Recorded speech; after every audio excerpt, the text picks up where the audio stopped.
సంబంధాలు మట్టి కరుస్తున్నాయి. హత్యలో మామూలు విషయం అయిపోయాయి.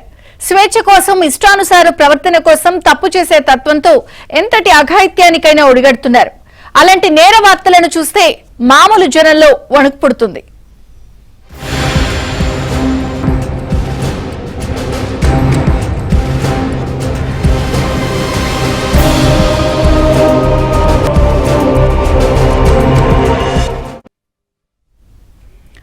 మాయమైపోతున్నాడమ్మా మనిషన్నవాడు అని ఒక కవి ఊరికే రాయలేదు.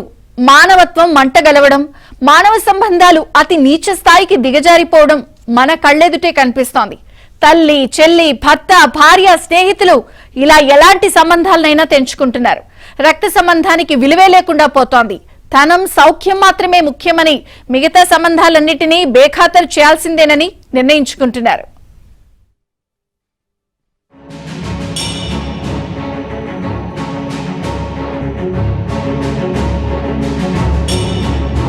మంచి చెడు విచక్షణ జ్ఞానం క్రమంగా మాయమైపోతోంది. ఇవాళ ఎంత ఎంజాయ్ చేశాం, రేపెంత ఎంజాయ్ చేయబోతున్నాం అనేది మాత్రమే జనం మదిలోకి వస్తోంది. తమ కోరికలు తీరేందుకు, తమకు ఎవరూ అడ్డు రాకుండా ఉండేందుకు సింపుల్ గా గొంతు నులిమి కత్తితో పొడిచి చంపేస్తున్నారు. కొత్త తోడు దొరికిందంటే పాత తోడును వదిలించుకునేందుకు హత్యలు చేస్తున్నారు. లూప్ లైన్ లో ఒకరుంటే మెయిన్ లైన్ లో ఉన్న వారిని అడ్డు తొలగించుకుంటున్నారు. తాము చేస్తున్నది తప్పు అన్న సోయ కూడా వారికి ఉండటం లేదు.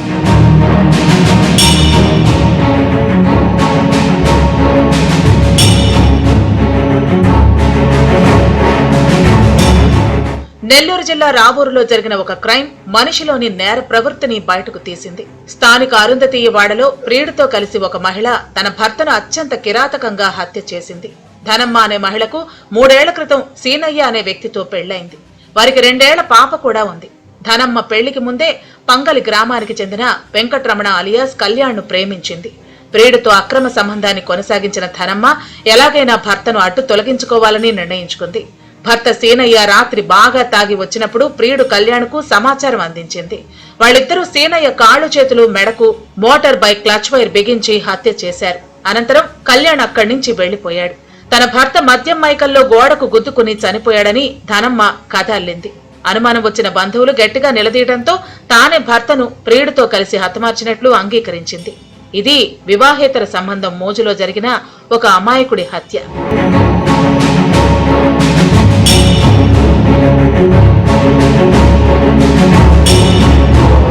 ఇరవై ఏళ్ల క్రితం పెళ్లైన ఒక వ్యక్తి గురువారం హత్య కావటం వెనుక అనేక అనుమానాలు కలుగుతున్నాయి.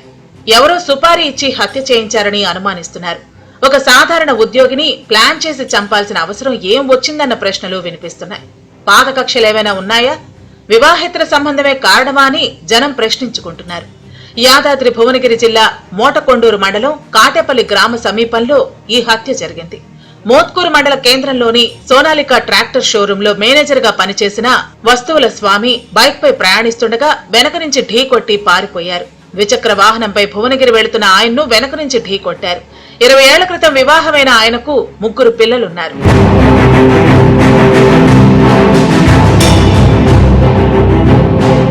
ఇష్టం లేకపోతే వదిలేయాలి.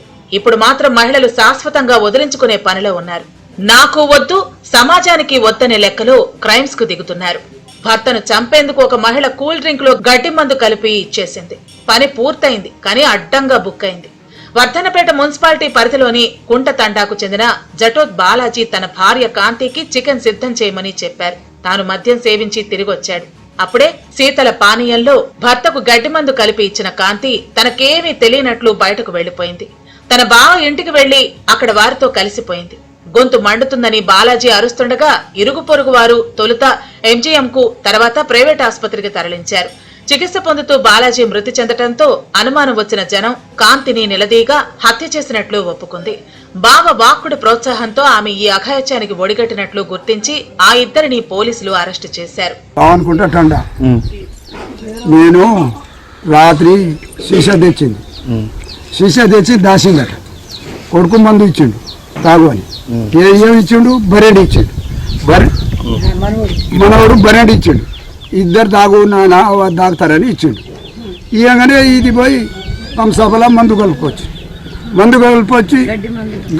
గడ్డి మందు కలుపుకొచ్చి ఆయనకి ఇచ్చింది. ఇయ్యగానే ఇప్పుడు గట్టుక్కున రోజు పోస్తుంది కదా, రోజు పోస్తుంది, పోసినట్టే పోస్తుంది అనుకున్నాడు. గట్టుక్కున మింగితే ఇక మింగితే హాస్పిటల్కి పోయినాం. హాస్పిటల్కి పోతే 70 అని తమలాడుకుంటా ఉన్నాం. 70 ఇవ్వకపోతే వాళ్ళు స్టేట్మెంట్ ఇస్తలేదు. స్టేట్మెంట్ ఇవ్వకపోతే వస్తున్నాం. ఒక మహిళ వివాహేతర సంబంధం ఆమె హత్యకు దారి తీసింది. కుమారుడే ఆమెను చంపేసిన ఘటన తిరుపతిలో జరిగింది. ఆటోనగర్లోని గొల్లవాని కుంటలో శారద అనే 37 ఏళ్ల మహిళ తన 2 కుమారులతో సహా ఉంటోంది. ఆమె భర్త సురేష్ కువైట్లో ఉద్యోగం చేస్తున్నాడు. చిత్తూరు జిల్లా రొంపిచెర్ల మండలం నుంచి వచ్చిన శారద తిరుపతి రేణుగుంట రోడ్లోని మారుతి షోరూంలో సేల్స్ ఎగ్జిక్యూటివ్ గా విధులు నిర్వహిస్తోంది. ఆమె ఎవరితోనో వివాహేతర సంబంధం పెట్టుకుందని తెలుసుకున్న కుమారుడు పిడిగుద్దులతో దాడి చేశాడు. తర్వాత గొంతునులుమి చంపేశాడు.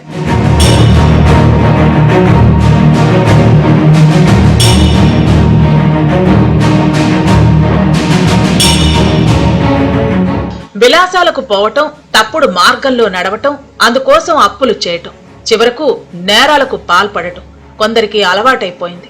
బెట్టింగ్, క్యాసినోలకు అలవాటు పడిన ఓ మహిళ అందులో నష్టపోవటంతో 5 లక్షల అప్పు చేసింది.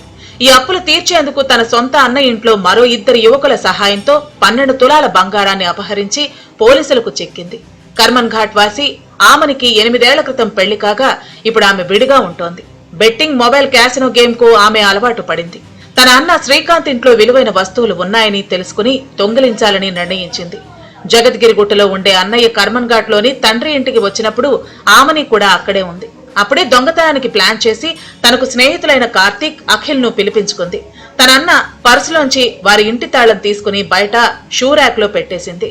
అక్కడకు వచ్చిన కార్తీక్, అఖిల్ బయట షూ ర్యాక్ లో ఉన్న తాళం చెవి తీసుకెళ్లి అన్న శ్రీకాంత్ ఇంట్లోని 12 తులాల బంగారం, వెండి, నగదు దొంగిలించారు. చోరీ కేసు నమోదు కావడంతో పోలీసులు సీసీ కెమెరా చిత్రాలను పరిశీలించారు. కార్తీక్, అఖిల్ ను అరెస్టు చేయగా తమకు సహకరించిన ఆమెని గురించి వాళ్లు వెల్లడించారు. ఆమె తన నేరాన్ని అంగీకరించింది. అడ్డదారులు తొక్కి అప్పులు చేసి వాటిని తీర్చేందుకు దొంగతనాలకు పాల్పడిన ఆ మహిళ ఇప్పుడు ఊచలు లెక్కబెడుతోంది.